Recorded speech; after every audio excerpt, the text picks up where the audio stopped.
Corn is more than just a plant. It is a vital part of the world's food system. For countries like the United States and Canada, growing corn is a huge business that creates jobs for farmers, truck drivers, and many other people. The corn they grow feeds animals, makes fuel for cars, and becomes food on our tables. It is a golden grain that travels across oceans, connecting nations through trade. For a very long time, the United States was the biggest seller of corn to the world. Other countries knew they could count on American farms to supply what they needed. Nations from Asia to the Middle East trusted that the corn would always be available. This trust was built over many decades of reliable trade. American farmers in states like Iowa and Illinois worked hard to meet this demand using the best technology and farming methods. The money from corn exports helped build schools, hospitals, and small businesses in farming communities. This flow of trade was like a powerful river, carrying prosperity from the American heartland to the rest of the world. But things are starting to change in the world of farming. The river of trade is finding a new path. Canada, America's neighbor to the north, is also a big corn producer. For years, Canadian corn was not the first choice for most big buyers. But now, that is different. Canada is offering something that countries are starting to value more than ever: predictability. This change is not just a small shift in the market, it is a big deal affecting farmers and communities on both sides of the border. 7 important countries that used to buy most of their corn from the United States are now buying it from Canada instead: Egypt, South Korea, Vietnam, Saudi Arabia, Mexico, Japan, and China. This is not a small change, it is a major shift that is causing problems for American farmers. The reasons for this switch are not just about the price of corn. They are about things like trust, technology, stable rules, and simple business practices. Countries want a partner they can always count on, no matter what. The main problem is uncertainty. In recent years, American trade rules have changed suddenly. One day a trade deal is in place, the next day it might be gone or threatened by new tariffs. Egypt is a country of over 100 million people that depends heavily on imported grain to feed its population. For more than 30 years, Egypt relied on corn from the United States. American corn was used to make bread and feed livestock. The relationship was strong and built on decades of trust. Egyptian buyers knew American farmers could supply them from Illinois and Iowa year after year. This steady supply was crucial for Egypt's food security. But that trust began to break down. The problem wasn't the quality of the corn, it was the political situation. American trade policies started changing quickly and without warning. One day a shipment might be fine. The next it could be held up by new rules or inspections. For Egyptian food officials, this was a nightmare. The breaking point came when a large shipment of American corn was stuck at a U.S. port for 2 weeks due to new, complicated paperwork requirements. While the corn sat, bakeries in Egypt started to run low on flour. That's when they turned to Canada. Canadian sellers promised stability, 5-year contracts, fixed prices, guaranteed delivery schedules. Egypt placed a small test order. The Canadian corn arrived exactly on time, no problems, no surprises. Soon after, Egypt signed a major long-term agreement with Canadian suppliers. American farmers lost a loyal customer, not due to crop quality, but because government actions made them seem unreliable.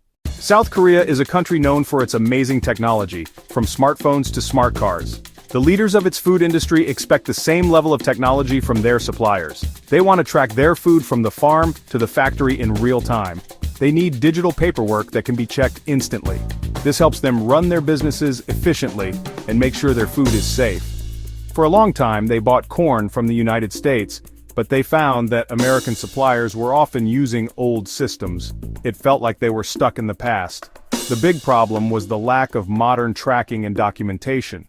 A shipment of American corn could arrive at a South Korean port, but it would take weeks to verify all the paper records. Some papers were handwritten, and officials had to make phone calls to confirm information.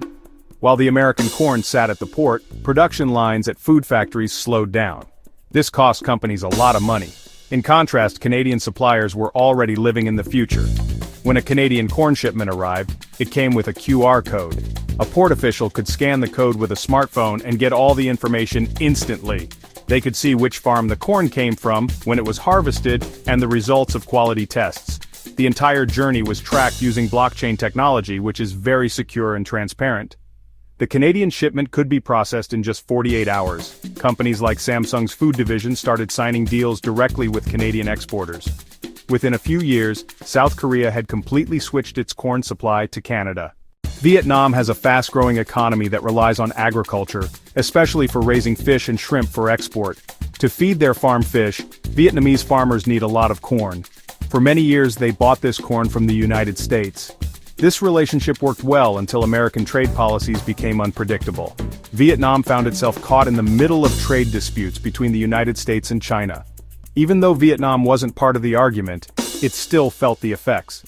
American corn prices would suddenly spike, or shipments would be delayed. This volatility was a disaster for Vietnamese farmers. They couldn't plan when feed costs changed week to week. A fish farmer might agree to sell shrimp at a set price, then the cost of corn feed doubled, wiping out profit. Their business was at the mercy of political tensions thousands of miles away. Vietnamese leaders realized their food supply relied on one unstable source. They needed a partner not involved in these political fights.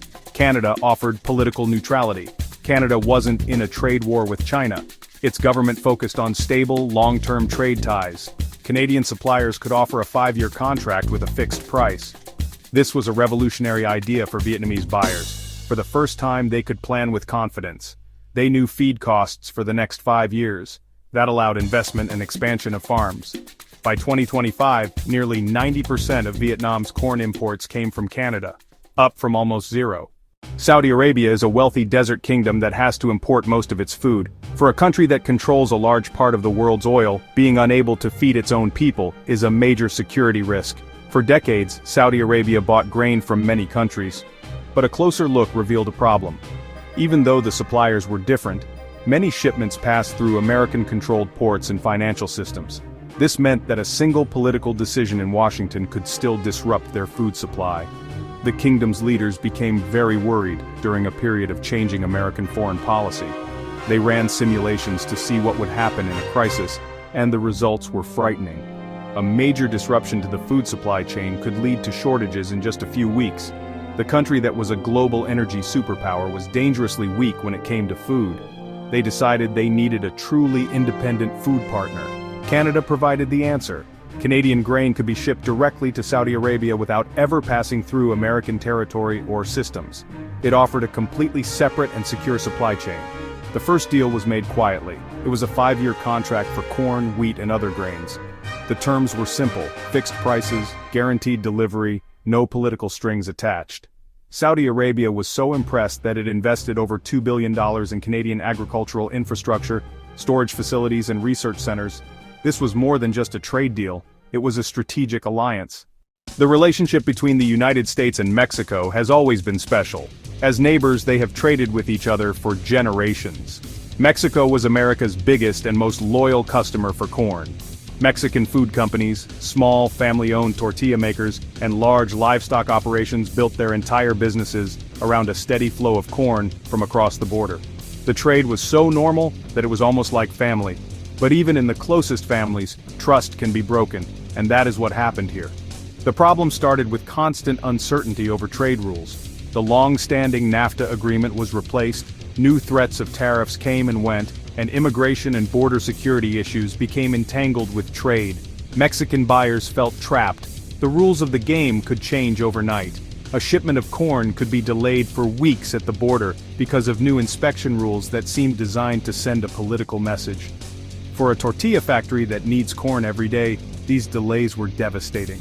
They lost money and risked shutting down.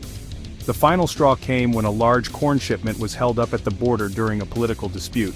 While perfectly good corn sat waiting, tortilla prices went up across Mexico. People had to pay more for their daily food because of a political argument they had no part in. Mexican leaders realized they could not allow their country's food security to be used as a weapon in negotiations. They had to find another source of corn, one that was not tied to the emotional ups and downs of politics. It was a painful decision, but a necessary one. Canada once again offered a solution: corn delivery without political drama. Japan is a country that values precision and quality above all else. From cars to electronics, everything made in Japan is expected to be perfect. They expect the same high standards from their food suppliers. For 60 years, Japan was a top customer for American corn. But Japanese food manufacturers started noticing a problem. The quality of American corn was not consistent. Moisture levels and protein content would change from one shipment to the next. Canada, on the other hand, delivered exactly what Japan wanted: perfect consistency. Canadian grain arrived with detailed reports showing its exact nutritional content. Every shipment was the same.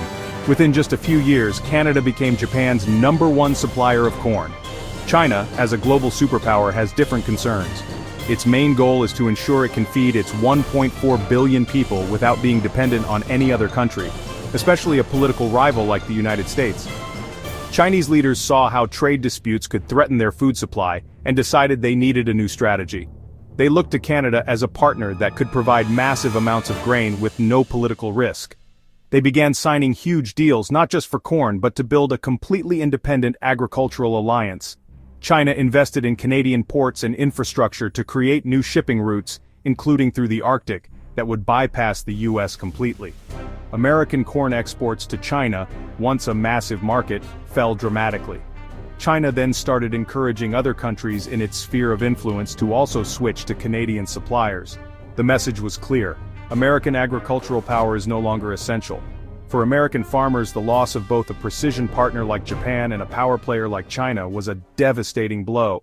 The shift in global corn trade is not just a headline, it has real and painful effects on the American heartland. Iowa, Illinois, Nebraska, Minnesota, generations of farmers built their lives around growing corn for the world. They believed a good crop always found a buyer. Now that belief is being shaken. International buyers' phone calls aren't coming like they used to. The economic impact is direct and severe. Mexico, China, billions of dollars in lost sales. Farmers left with huge amounts of unsold grain in storage silos. Corn prices fall, too much supply, not enough demand. The pain spreads into small towns. Farmers spend less at local businesses, tractor dealers, seed suppliers, town diners, local grocery stores. These communities were built on agricultural success. When farms struggle, the whole town struggles. Young people look elsewhere for work. The lifeblood is draining away, one lost contract at a time. This is a major wake-up call for American agriculture. Being the biggest producer is no longer enough. Farmers and exporters need to offer more: stability, technology, and trust. A big change in U.S. trade approach is required. Focus on long-term relationships, not short-term political wins. The future depends on rebuilding lost trust and proving America is a reliable partner for the world. The question remains, can American agriculture adapt and win back the trust of the world, or will the golden grain continue flowing north to Canada?